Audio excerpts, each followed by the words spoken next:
NYDFS proposes new guidelines on listing and delisting crypto on trading platforms. The New York Department of Financial Services NYDFS seeks to introduce new guidelines on the listing and delisting of digital assets by venture capital entities. On Sept 18, the financial watchdog published new proposals to guide digital asset exchanges on multiple issues, including listing and delisting of coins and adding coins to the state's greenlist. The regulator cited the need to protect investors, emerging issues, and the need to be ahead of key changes in the fast-paced sector. Superintendent Adrienne Harris rolled out the guidelines while listing the achievements of the body since 2015, including public and private safeguards and proper consultations with policymakers. Since joining DFS, I have made it a priority to ensure the department's regulatory and operational capabilities keep pace with industry developments to protect consumers and markets, she added. The regulator has also called for public input until Oct. 20 to further strengthen the rules. All stakeholders and the public express their concerns. NYDFS takes policy head-on. The rules pertain to how exchanges access risk, price manipulations, liquidity, and full disclosure requirements. Firms are expected to forward the NYDFS their coin delisting policy, and no company can self-certify until the policies have received the green light from the agency.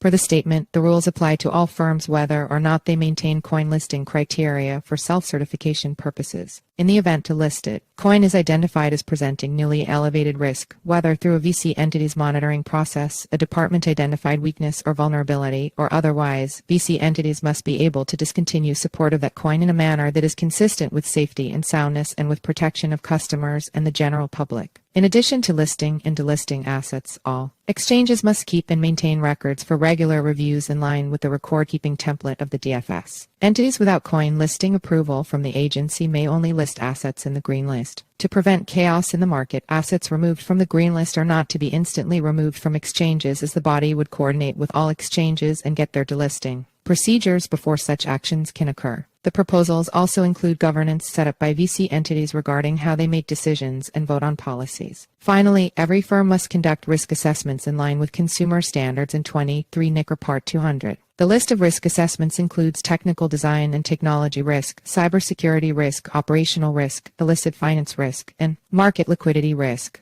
NYDFS vision for a regulated New York. Since 2015, the NYDFS has served as a key regulator in the New York financial markets after it issued its cryptocurrency regulation. Cryptocurrency firms in New York are required to acquire a BIT license from the regulator and have so far issued more than 30 licenses, with eToro being the latest firm. Digital assets in the green list include Bitcoin, BTC, Ethereum, ETH, and a slew of stablecoins. The regulator has highlighted regulatory scrutiny among firms, including enforcing sanctions. In the last 2 years, it has issued $132 million in fines to exchanges, including its first penalties against Robinhood and Coinbase.